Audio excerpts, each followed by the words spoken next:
Hello, fight fans. I'm that boxing writer, Jeremy Herriges, and you are watching The Shadows Project.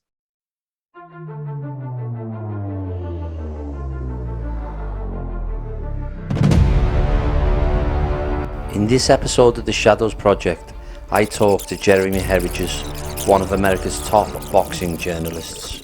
First and foremost, just to get the casuals out of the way, casual boxing fans, I just wanted to talk about Joshua and Usyk first, No doubt. Because, I mean, that is exciting for today, and I'm like a massive Usyk fan. Yeah, I could tell you when you messaged me, you said you had him picked, and you know, I've met him. I met him the last time he was in Chicago, which was back in 2018. I talked to him and shook his hand. I was actually surprised at how big his hands were. You're thinking cruiserweight, but he's a pretty big guy. I mean, people are like, oh, he's a small heavyweight. He's still 6'3", and he's got massive hands, so he's not a small guy. Well, the comparisons people make in boxing, you know, they'll say like he struggled against Chisora. Or they'll say, so this means that he won't beat Joshua. You know, like I look back at some Evander Holyfield when he fought like Bert Cooper, and he got put down by Bert Cooper. So then when he's going to fight Tyson, you think, okay, he's got no chance. You know, so obviously styles make fights and all this thing. So when I'm watching like boxing commentary and that, it's quite infuriating to see people's like kind of one-sided opinion. And for me, like I try and be like subjective as possible. You know, but obviously I'm thinking with my heart. But for you, when I've been reading your things, you seem very, you know, you don't get sort of your head rules your heart more. Well, I was going to say, most definitely, I think there has to be a separation there because, you know, being a journalist, you have to, even if you have a personal connection of some sort to a boxer, you have to still stay objective about it. And you still have to look at, well, what's in front of me?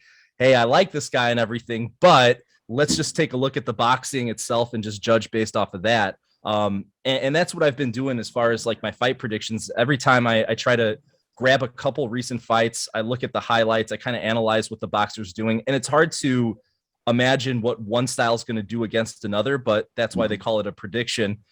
Just before we started talking, I was doing just some added film study on Usyk and Joshua. So I feel good about my prediction.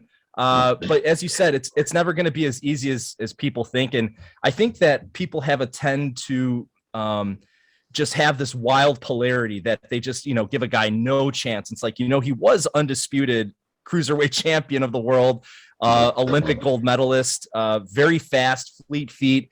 There are things in his corner. I don't think it's going to necessarily be a wipeout, but I still am giving the edge to Joshua for sure. Okay. So if we get like, I always try to think of the last few fights, So based on the last few fights, the last three fights for Usyk, Bellew, which he just iced, then Witherspoon, which I just thought was like, you know, to get up for a fight like that, Witherspoon hadn't been knocked. People just say like he should have knocked him out, but Witherspoon hadn't really been knocked out once before. I know he was out of shape, etc. But I just felt like he was going through the motions with Witherspoon and Chisora. He's given lots of people like a tough fight. So based on that, so I've got Usyk in one corner. Based Joshua's fights, the last three fights, he got destroyed by Andy Ruiz, and then he ran away from him for 12 rounds. And then the last fight against Pulev, I don't know. I didn't think he was good because Pulev's an old man, and I didn't think he was that great against Pulev. So, what do you think about them? The last three fights of each fighter. Well, I think your assessment of the fights have been correct. Against the Pulev fight, I think that was crucial for him to feel more comfortable in the ring. I think there was that doubt after having been knocked out. Like, am I as good as I thought I was? And all those things and all those questions in his head kind of had to get washed out of there. And I thought he did that against Pulev. I actually liked the way he had a mix of boxing and he picked his spots better, when to be aggressive and when not to be aggressive. Third round, he knocks him down. He applies some pressure, but he doesn't, you know, blow his gas tank. He stays calm, stays reserved. So there are things in that fight that he liked. Yes, it's against Pulev, old man, but you could say that Derek Chisora is an old man too. Yeah, definitely. He's an older cat, but I think more than anything, it's just, again, you say styles make fights, and it's always interesting to see how styles are going to come into it.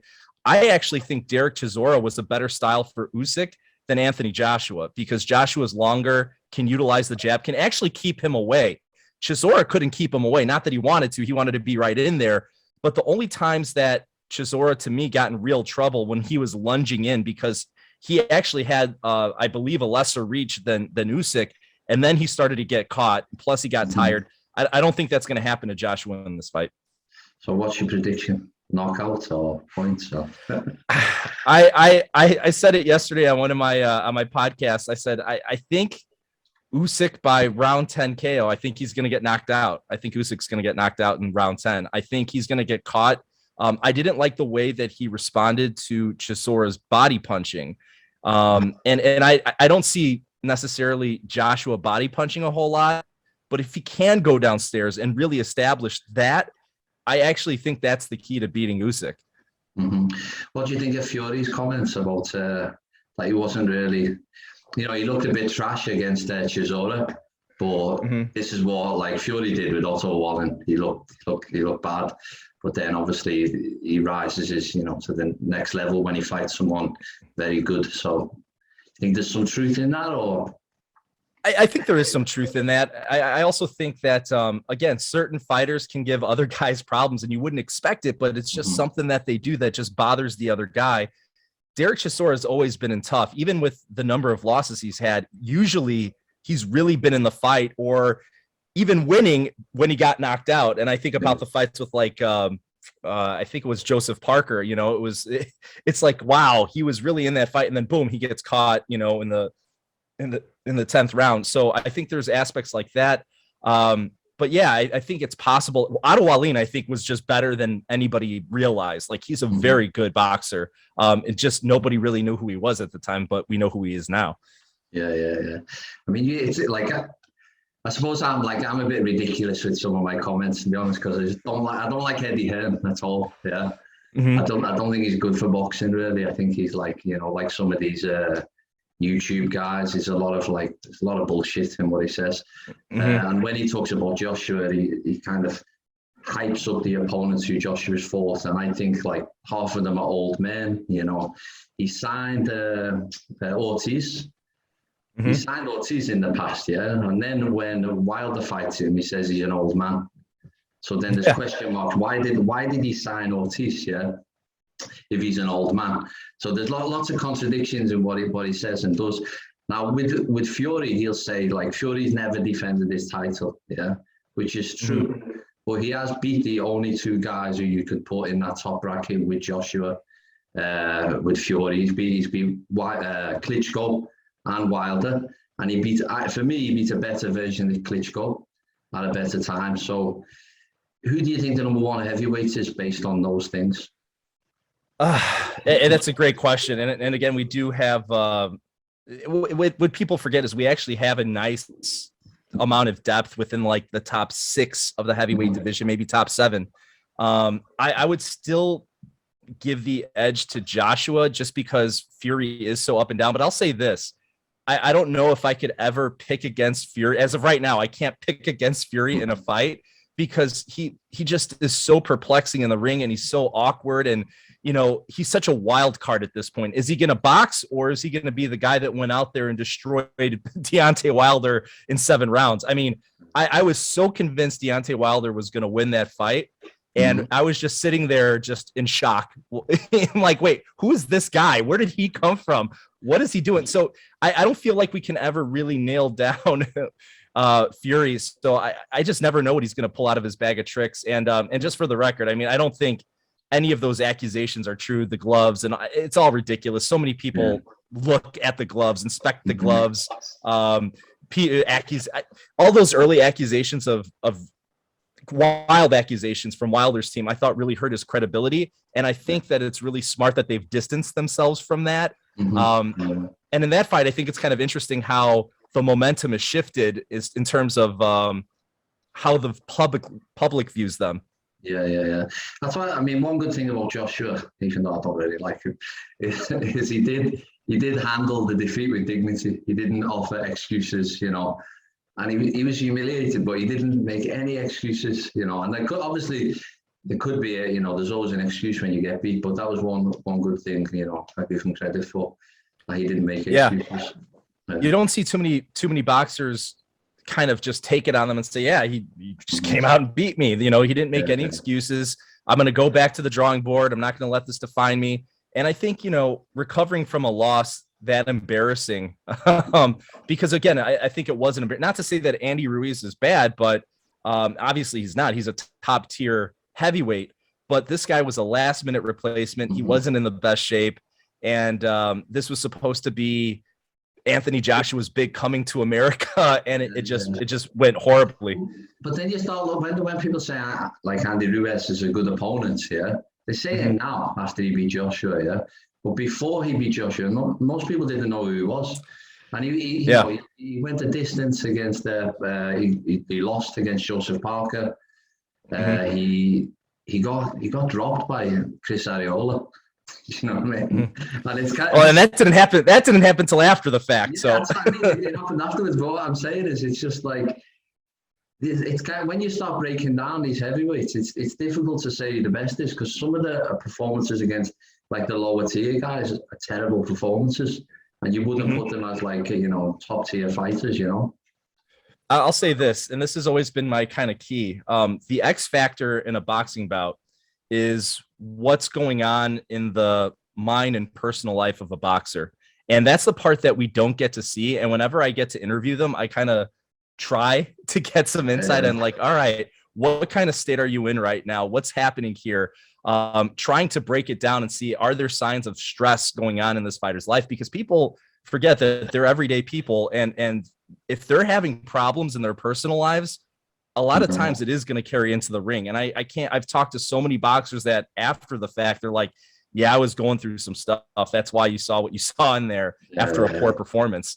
And who knows what was going on with Joshua when that occurred, the changing of opponents, and maybe he was just devaluing Andy Ruiz at that point. I mean, there's a lot of things that could be happening. And one of the things I brought up with Deontay Wilder when I talked to him 3 days ago was, during that second fight, he seemed incredibly distracted.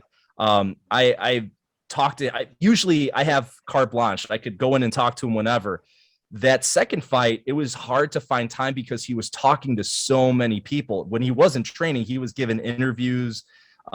His time was really spread quite thin. And he did admit to me that, it was draining, and that seemed like it impacted him.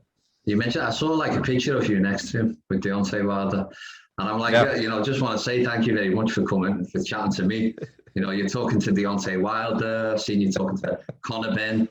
Yeah, I don't like him because he's Eddie Hearn. I'm a total hater. Yeah, this is me trying to be reserved. Yeah, but I saw you talking to Deontay Wilder, but I actually think he'll win the rematch. But I just feel like he'll just catch Fury with one. You know what? And it's very telling that you said that, because I think a lot of people are starting to kind of look at this fight from a different perspective now, with everything that's gone on and the time that's gone in there. That time can only help Deontay Wilder. I mean, he had some serious boxing flaws that he had to correct. He had to come to peace with the loss. There had to be a massive change, and there have been massive changes within the way he prepares and the way he's training. At least from what we've seen so far, but it really seems like his perspective is different. He completely reversed course in the way that he handled this fight from the second fight. There's been virtually nobody allowed into his fight camp. I mean, he's been very guarded. The only interviews that we really tend to see are on some YouTuber pages. I think there were like 2 different YouTube interviews or obligations that he had to PBC. Otherwise, it's been completely closed off. Now, I'd been going down to Tuscaloosa and hanging out down there for 5 years. There was no invite for me this time. So his doors were closed. Yeah. Well, like he outboxed, who was the guy the first guy to take him the distance? Berman Stavern was the first one that took him. And that was a good boxing display by Deontay Wilder. People say he can't box, you know. Obviously, he's got that range, and, you know, the power factor and things like that. But that was the last time he put on like a decent boxing display, because against Ortiz he was losing, against other fighters he was losing, but he's always got that one punch, you know. But when we were talking about the mind of the fighter, yeah, Fury's like mind worries me a lot, because like I just think he just thinks it's easy, you know what I mean? And against one of the hardest punching heavyweights of all time, it's not easy, is it? Just one punch and bang, finished. And I don't know if it's part of his mind games or if he actually is believing his hype. I think he's a very complex individual. And you can never nail down exactly what's running through his mind. And, adding weight on, is it going to be a weakness, or is it, I mean, he looked great at 272 when he fought, and I thought, he's gaining weight, it's not going to work for him. Yeah. So who knows what's going to happen with that one. It's always a wild card with him. But you can never, I have a hard time picking against him just because he's fooled me so many different times. Yeah. Because you can, when you match these people up, you can see different scenarios, unfolding as you're thinking about it. With Wilder, it's just always that one danger punch. You'd be on top the whole fight and then bang, finished. Because even in the first Fury fight, he knocked Fury out. Yeah, he was. So he actually has knocked Fury out. Fury hasn't knocked him out. He's battered him all over the ring, but he hasn't actually knocked him out. So I want Fury to win, because he's entertaining, he's crazy, and he fights for Frank Warren. So. Well, I talked to actually with the punch that you're talking about in that first fight, where he, again, how he came back from that, I'll never know. I mean, no one will ever know. That was incredible. But I asked him, I said, hey, how badly were you hurt from that? I was talking to him on a phone interview, and he's like, Jeremy, I don't remember it at all. Yeah. Well, I've seen I used to go and watch Joe Calzaghe fight, and I've seen him knocked out cold. You're knocked out, so as he's falling down, and then he hits the canvas, and bang, he's okay. I can't remember the name of the fighter he fought, but there's one fight where Calzaghe was out, as he hit the deck, and then he got up and he won by knockout, the same round or something. I have to go back and take a look at that.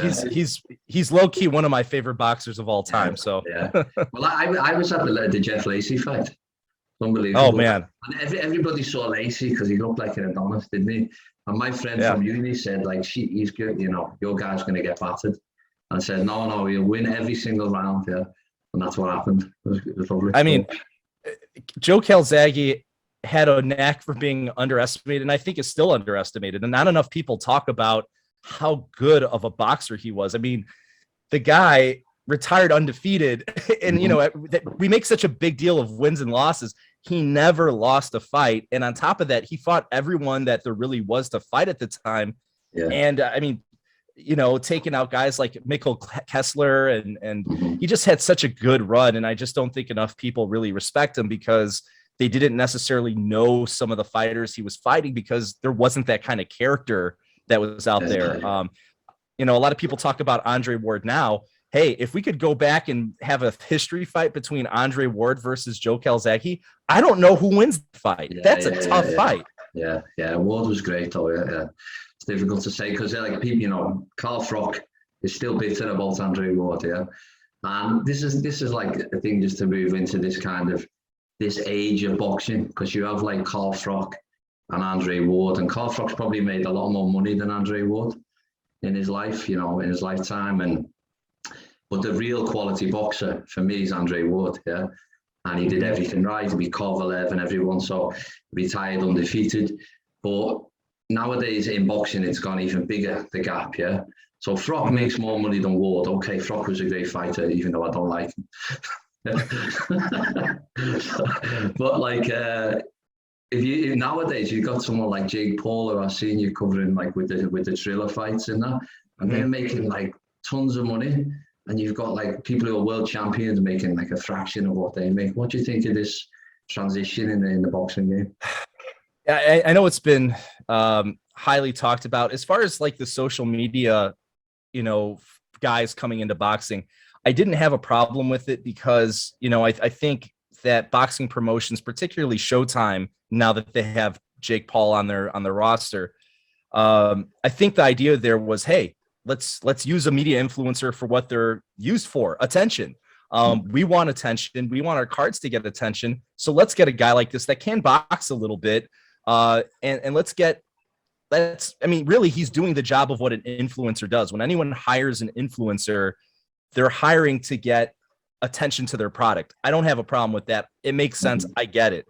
What I see Triller doing now is beyond that. It's not just about social media influencers. It's about just shock value, and really garbage shock value. I really did a 180 on them because their promotion to me did a 180. Okay, their first fight, they bring Tyson and Jones in. Okay, there's two guys that are about the same age, both been away from the ring. That'll be entertaining. It's an exhibition bout. All right, let's get some nostalgia, fun.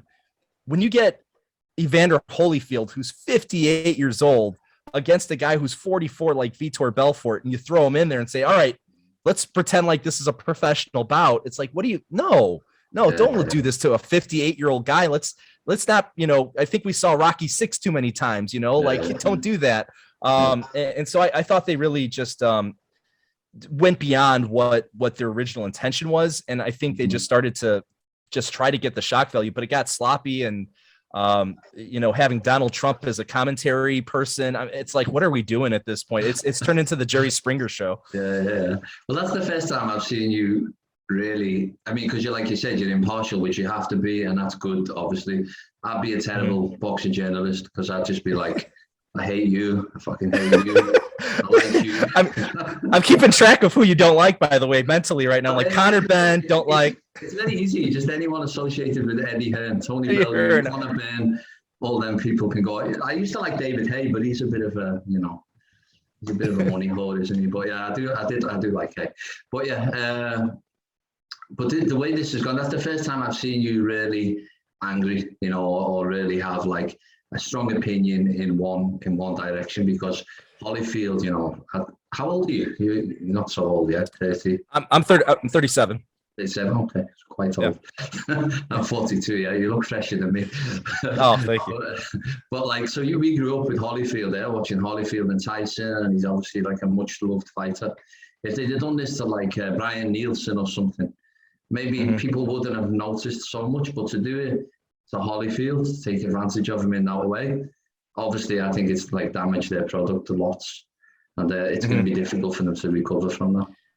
Well, and the thing that really makes me angry, and the thing that gets me, it's like you had a winning strategy. Like that first show that they did, they got rave reviews, like pretty much across the board. Everyone was like, wow, they did a really good job. The production quality was high. They did a nice job with the announcers. It was the perfect mix between entertainment and boxing as far as like the music interludes.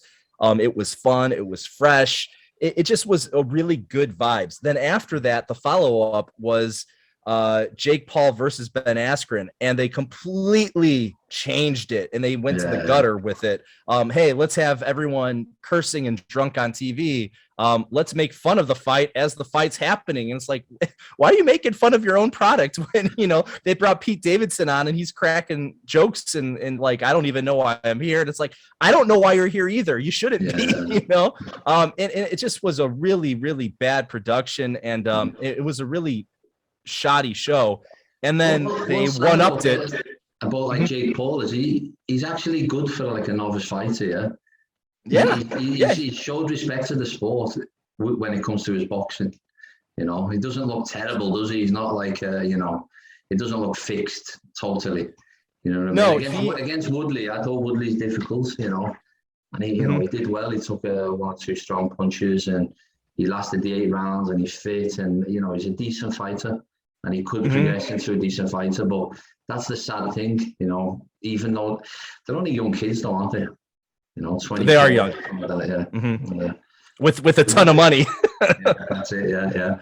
We'll have to start like some kind of beef and have our own little fight. Yeah. Yeah, we just need to find someone that wants to watch it. It might get big enough. Yeah.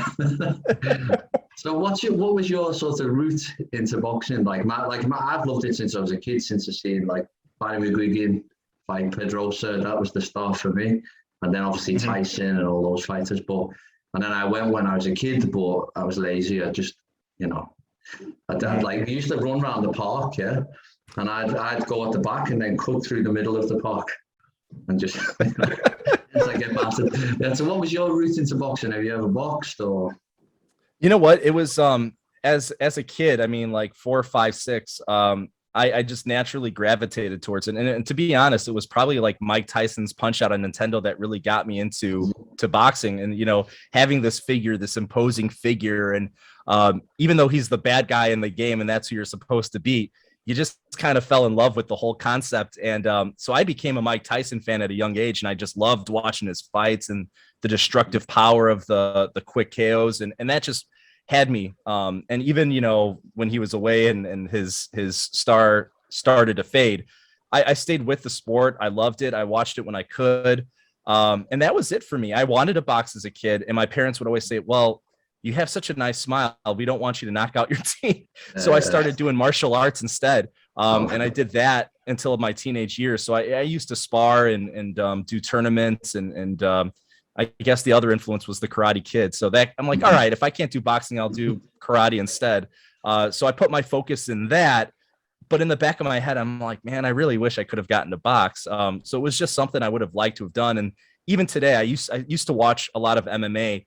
But to me, there's something about boxing that that has a more of a longevity to it. And then I fell in love with the boxer's backstory. And that's really what did it for me. Yeah, I can't, like MMA, I respect, you know, the ability, but to, you know, of the fighters, but it just seems like two men rolling around with tight underpants on. It's just not for me. Well, there's a definite skill level there. Unfortunately, I feel like in that sport, it's very easy to get run into the ground. The constant training that they're doing, the constant fighting that they're doing, they actually have fights more often, kind of like boxers used to back in like the 30s and 40s. And I think there's a price to be paid for that there's a short shelf life, unless you're a particular boxer like an Anderson Silva and a real all-time great. Trying to stay at the top is not an easy thing to do. So we don't really get the rich backstory of an MMA fighter like we do with a boxer because they're not there for that long. I don't know. Yeah. Just visually for me, like I understand that obviously it's a difficult sport, it's a brutal sport. Like I watched like a few Darren Till fights and that, and he was great. And then he started to like on a bit of a free fall, isn't he? He's been getting beat the last few fights. So yeah, it's a brutal sport. But just going back to the Karate Kid, have you been watching Cobra Kai?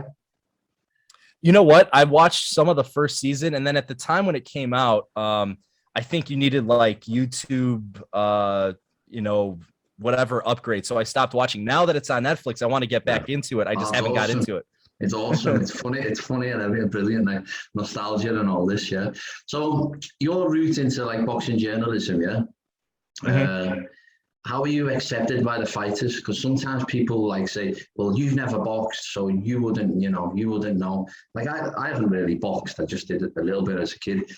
So I'd feel like maybe intimidated by this. So how do you approach this? Or are people quite like open to you? Yeah, I've never had an experience where someone's been, you know, questioned my knowledge or my IQ on it. And I think the more that we talk about it, they can see that, you know, I'm not coming in as a novice here. I've really studied. I've really prepared. I always do my homework. I always do a study of the fighter that I'm about to interview. I won't do an interview unless I know as much as I possibly can about that boxer. And I try to come up with questions that, yes, there are some of the run of the mill questions, but I try to avoid that. And I really try to get into the character of the boxer, their history, you know, things that are going on behind the scenes, not necessarily just what's going on within the ring. Because again, as I said, you learn a lot from a boxer based on their personal life and what's happening there. And that gives you a whole different insight into them as a person and as a fighter. And I think that's really important when I try to get a story. I never know what the story is going to be. I may have an idea of where I'd like to go with it, but it's really up to them to kind of feed me that information. And I think that they appreciate the fact that I do the homework. So maybe I've never been questioned or had any sort of confrontation because I seem to know so much about them that they're like, oh, geez, he really knows his stuff. You have a lot of experts who are wrong, yeah. Anyway, you know, when they're predicting fights, and you know, it's all like sometimes 50-50. One will say he's definitely going to win, and then you think, oh, he should know he's a former world champion. But especially like tonight, no one really knows who's going to win tonight. Obviously. No, and that's why I don't necessarily like doing predictions, because there's no way of really knowing. Like, case in point, last night, great showbox main event between Saul Sanchez and Jericho O'Quinn. Mm-hmm. Two guys with similar records. Jericho O'Quinn comes on from multiple national titles as an amateur, was on Team USA, has the edge, was talking tough to me, cursing the other guy out. F this guy, he's nothing compared to me. Gets destroyed in the first round by Saul Sanchez. The quiet, kind of meek guy went in there and just dismantled him. Yeah. So, I think there's, and I kind of was wondering, I'm like, all right, man, you're talking pretty confidently.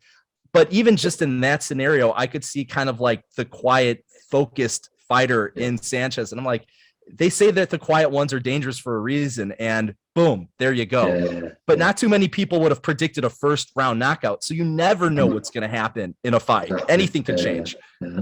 It's like like Wilder, he's all, he's shouting silly things, going to be crazy these days and that. But he seemed like a really nice guy at the start. So just, when I first started, when he fought Audley Harrison in England and that, can you just talk about him and like what's he like as a guy, or yeah, you can be impartial and just say no. Well, but if he's a nice guy, you can say And then I see the picture in the back. I actually, the shirt that I'm wearing, this is a Deontay Wilder logo right here. I didn't. Yeah. I saw that. Yeah.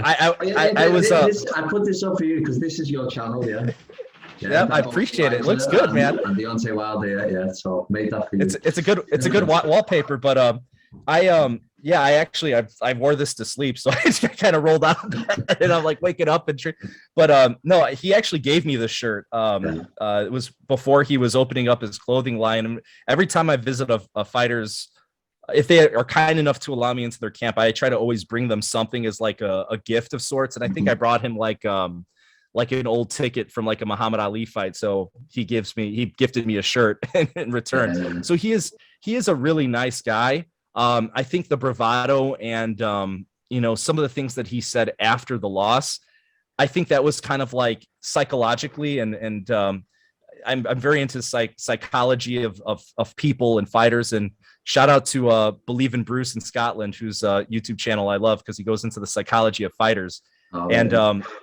But as far as his psychology goes, I think he was so shook up from that loss that he was trying to find reasons. Like, I can't just have lost on my own. There must have been something that caused it. But I think that's not really the truth. The reason that he's been training so hard and the reason that he signed a new head trainer is because he knew something wasn't right with me.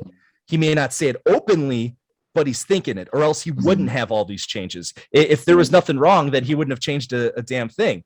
But he did change everything, which tells me that, he's saying one thing, but he thinks another. But now it seems like he's got that quiet confidence back. He hasn't been doing a ton of interviews. When I did talk to him, he was calm. He was very cerebral.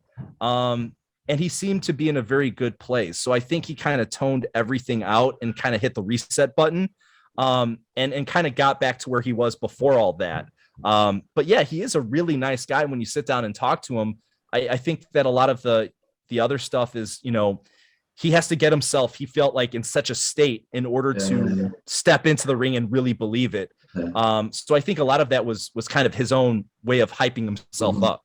But some of these things, like he originally started off to fight for his daughter, didn't he? To like, there's a nice story, and he seemed like a really nice guy at the start. And sometimes I think they get into like the Conor McGregor mode, where they think they've got to shout to like publicize themselves. So, that's why, like, I know if I met some of these fighters in real life, that's probably different from their persona online on YouTube, where you see them like, Tony Bellew or someone who I don't like from my city. I don't see him outside. So I think that's what it is. I think, there's a public persona and then like the private persona with the fighting. Yeah. And I think there's part of that, like he really, it's interesting with his psychology. He really goes into a different mode. Like when he calls himself the Bronze Bomber, like he'll say it like he's almost got like multiple personality disorder where there's Deontay and then there's the Bronze Bomber, where he has to really get himself into a frame of mind where he really wants to hurt somebody. I think the difference is that he's learned, hey, it's great to have that, but at the same time, learn to be quiet and learn to hide your deck a little bit. Like, you don't have to show your hand every single time. And this time around, even in the press conference where he got criticized for not saying much and wearing headphones, that was his way of, I'm blocking everything out until the actual fight. I learned I'm not taking anything in. I'm just worrying about what's up here, and I'm not worrying about the outside world. I think that was his defense mechanism, and I actually think he needed it. Yeah, definitely. You talked about taking him some, what did you take him? From Memorabilia, yeah? Muhammad Ali. Yeah. I bought years ago, boxing glove, Mike Tyson, a girlfriend of mine years ago bought me a boxing glove with Mike Tyson, other fighters written on it, and like a bag, Joe Frazier, Muhammad Ali, Ken Norton, like a small boxing bag. And she gave me all these things like one Christmas, all these amazing things. And then years later, I tried to sell them because I was going traveling, and I sold them to this guy, and he was a nice guy, but he rang me up. He said, "I've just got to tell you that these are fake." Like, I said, "What?" I said, "I've got the certificates. This was when internet first come out." And he was like, "Yeah, you can just make them online." He said, "I can give them back." He said, "You don't have to give me, like, I sold them Holyfield Tyson Bite Night." He said, "I'll trust you that one's real." But he said, the thing that threw me was the glove. It was signed Muhammad Ali, a.k.a. Cassius Clay. And he said, "I just thought Muhammad Ali would never write that, yeah."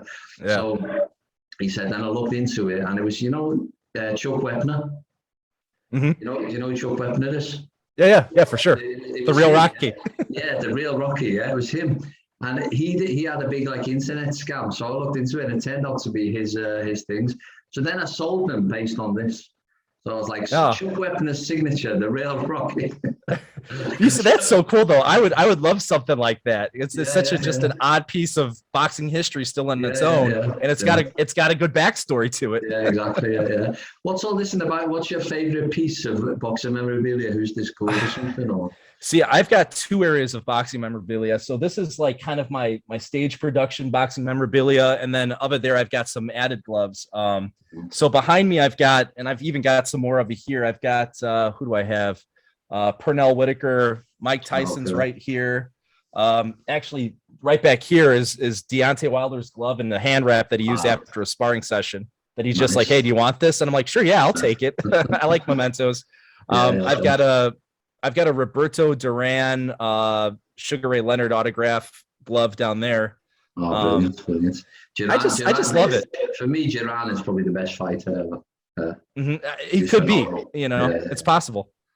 Yeah. So have you got you're doing a journalism, got any plans to write a book or something? Because this channel, are focusing on writers, and writers are the hardest people to kind of promote and sell because they're naturally shy and, retiring types. But when I saw your because I kind of fell out of love with boxing a little bit, because of these fights not happening and all this stupid, like, the talk online, calling each other out and they're not actually fighting.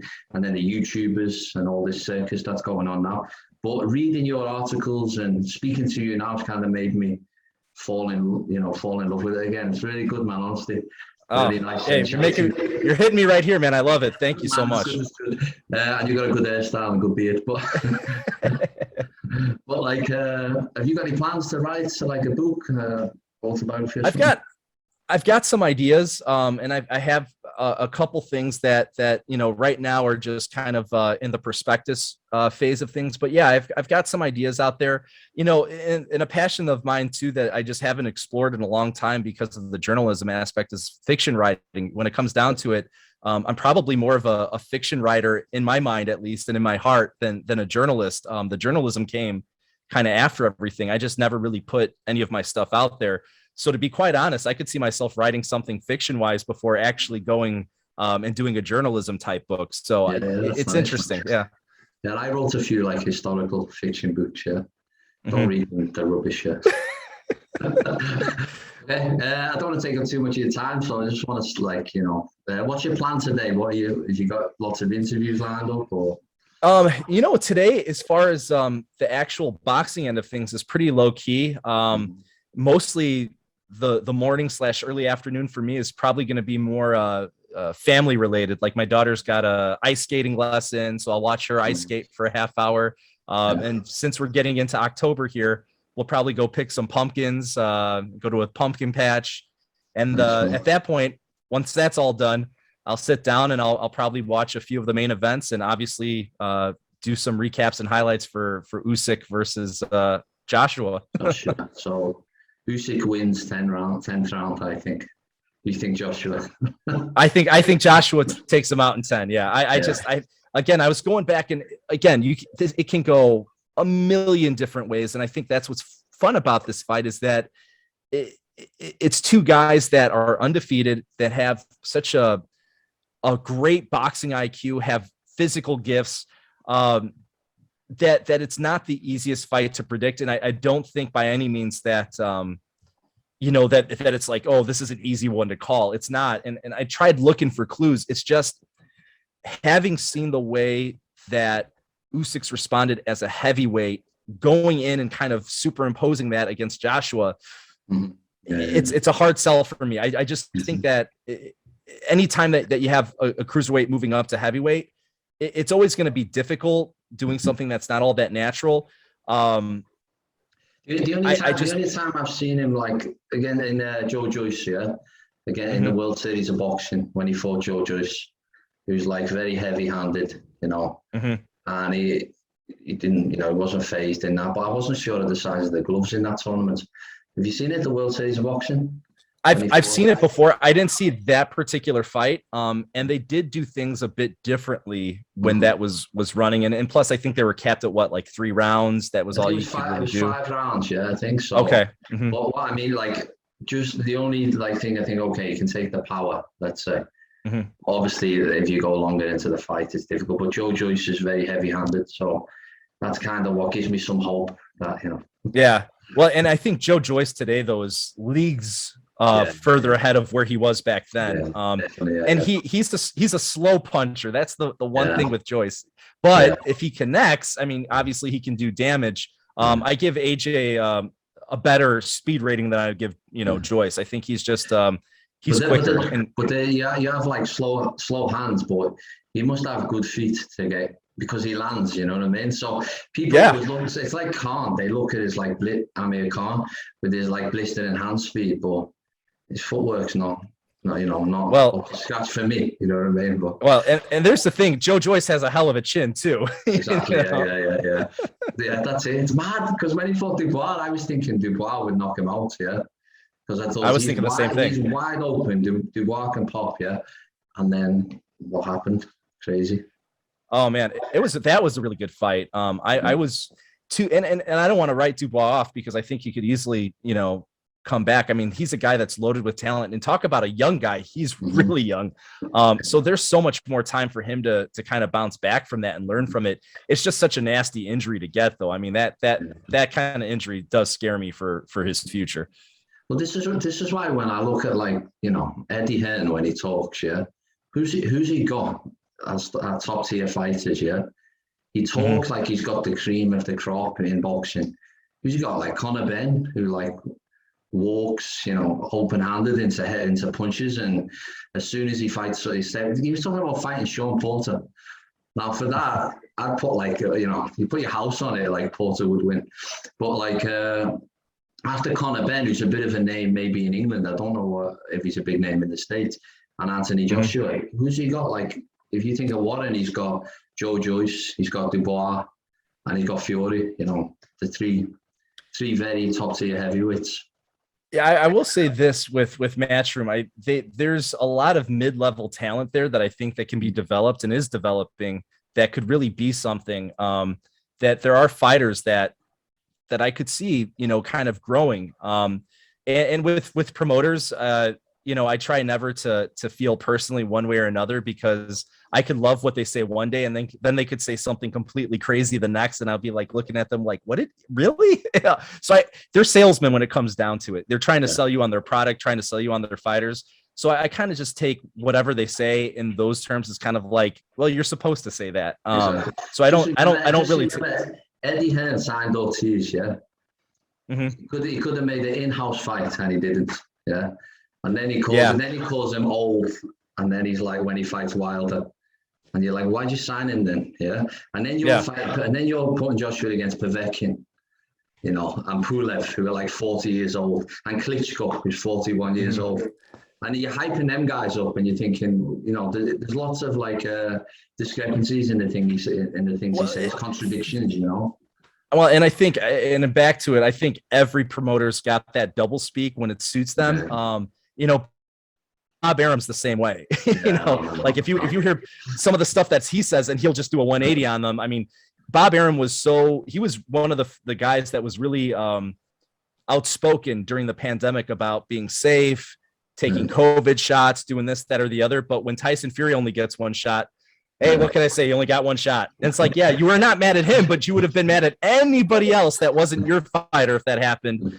So it's just, you know, whenever it fits them or doesn't fit into their plan, you know, they just wipe their hands of it and that's it. Or they say something completely ludicrous. He also trashed Terrence Crawford, his own fighter. And I'm like, why are you trashing your own fighter? Well, I can't sell a Terrence. One of the best fighters in the world, yeah. Well, and then he's like, I can't sell a Terrence Crawford fight. If he wants that much money, I can't do it for him. And it's like, so he's trashing his own guy and saying he can't sell his fights. I'm like, well, that's not a way to build up your fighter now, is it? Suppose, yeah. They're all the same, but no one's as bad as Don King, yeah. So no, well, yeah. or Triller. Oh yeah. Well, and here's the thing with Triller too. A sign that things are not going well for them, to me, was that Peter Kahn, their chief boxing officer, resigned. Yeah. I saw that. Yeah. And if he resigns, that boxing knowledge, yeah. A ton of he's a really smart boxing mind, and to me, it tells me that he had ideas and had an idea of how he wanted to do things. And he was overruled by Ryan Kavanaugh, so he pieced out. You know, I think that was what it came down to. I haven't talked to Peter about it, but that's my estimation, and I could see it happening. yeah, definitely. Oh man, it's been a pleasure speaking to you. Yeah, I have to. We'll end it there, yeah, because I could go on for like days just talking about boxing. Yeah. Same here. Hey, I appreciate it. Thank you so much, Tim. I appreciate what you're doing. I like your channel, and anytime, my friend. Yeah, I love yours too, man. It's great. Yeah. Next time I'll get drunk and be more, controversial. There we go. I like it. Brilliant. Boom. Very good to talk to you. Keep in touch, yeah. For sure. And if we get big enough, we'll sign to fight, yeah. Hey, anytime. On Triller. On Triller. Have a good one, my friend. Bye-bye.